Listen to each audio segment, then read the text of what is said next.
Okay, podcast number 2.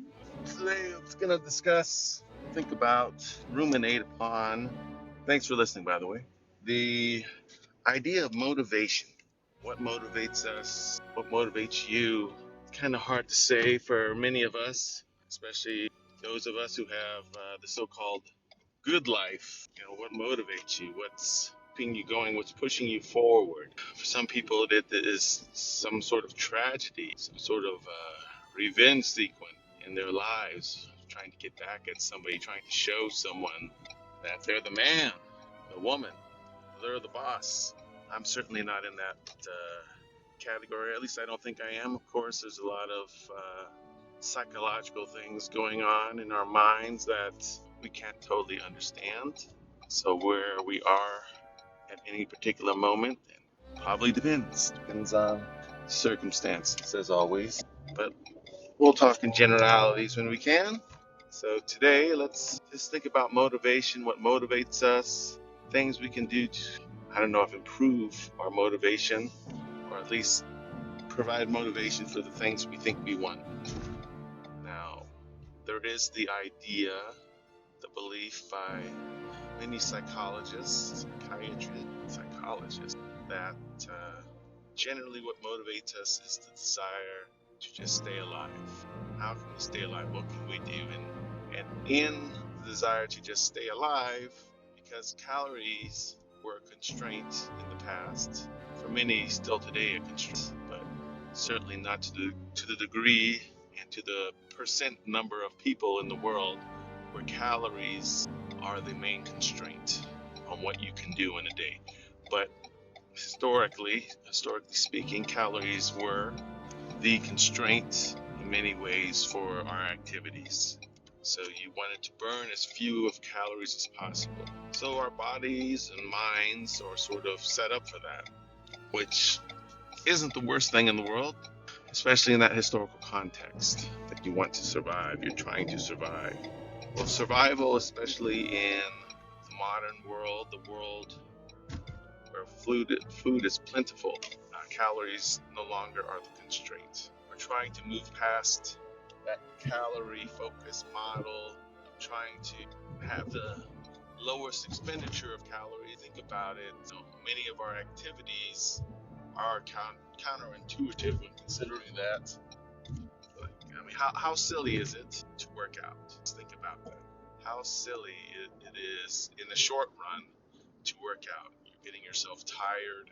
And what we're talking about is just a short run. You're getting yourself tired, sweaty. You're taking a big chunk of time that you could be using for other purposes to get tired, to burn calories, to do things that were completely antithetical. So, yeah, it's not going to be easy getting the proper motivation to live a more long-term life, to live a life of success, a life of not today, not even tomorrow, but a life that's maximized over years and years and years.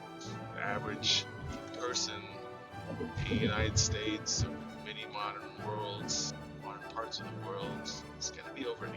So maximizing your life over those 80 years, when you think about that, then yes, working out starts to make a lot more sense, because a little workout today, an hour of your time spent on honing your body, ensuring that your body is able to perform when you need it to perform, that hour goes a long way. Now you're talking about reaping benefits from that hour and not only the costs. So yes, what we're talking about is motivation for the long term, motivation for maximizing success over your life and not just for today. And that's difficult. That's always going to be difficult until you get to the point where you cross that hump and now you're able to see those benefits daily. You're taking all of these long-term action, but eventually they start to show benefits. Sometimes it may take years for certain actions to show tangible, real benefits. So yes, you may be able to measure an effect and say, see, this is giving you this, but to actually feel it, to actually have it give meaning to a better life is a different story. So let's take an example. Let's talk about saving your money and investing your money. So obviously, when you take your money and you save some of it, you are foregoing something today. Let's say as a kid, a chocolate bar or a toy. You are foregoing the pleasure of that chocolate bar and that toy or whatever you like to a future. So in simple terms, let's think in terms of one-to-one, and there's various experiments showing the value of being able to trade off short-term gain for long-term gain. I think that's fairly obvious, but there's a discipline involved. It's not a simple discipline, and not everybody can do it, at least not immediately. So do you want to game yourself? Do you want to, it's hard to say lie to yourself or trick yourself, because essentially you are trying to get yourself a better life. Is it tricking you, or is it changing your mindset such that instead of living to maximize survival and minimize energy expenditure, to now maximize overall life success, which may mean spending energy. But energy is relatively cheap now in most parts of the world. Not most. I think the stat is 70%. 70% of the world now is no longer malnourished, which is a great figure from before. I think it's dropped 20 something percent in the last 20 something years.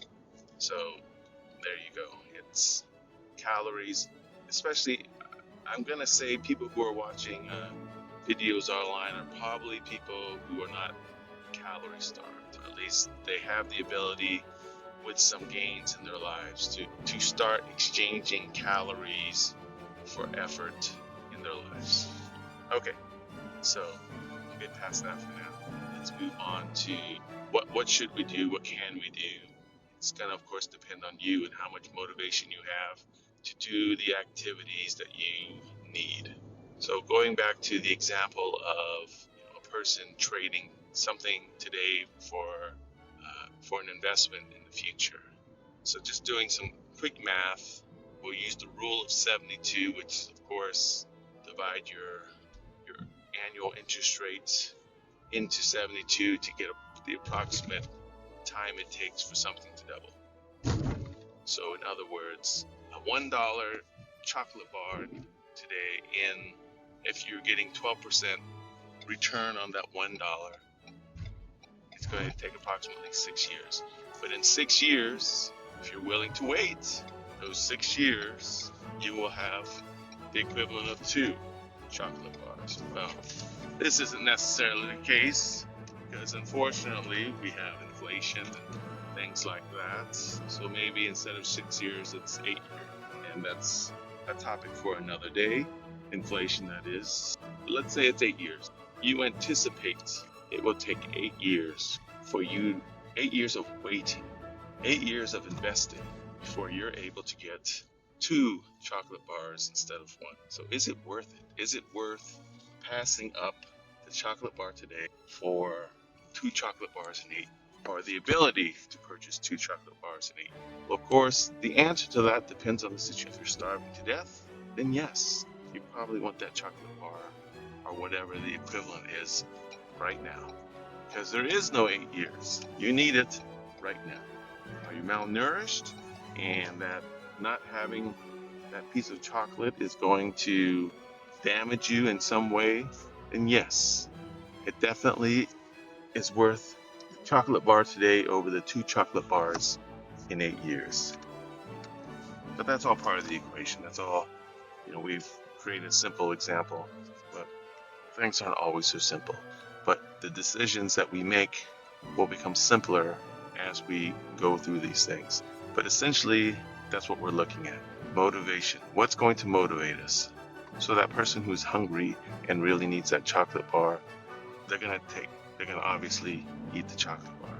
But somebody else who has the ability to be patient well, now it's going to be better off than that other person in 8 years, the equivalent of 2 chocolate bars. So the person who ate the chocolate bar today has nothing except the benefits that they received from eating the chocolate bar 8 years ago, and the person who was able to pass on the chocolate bar now has the equivalent of 2 chocolate bars in their pocket.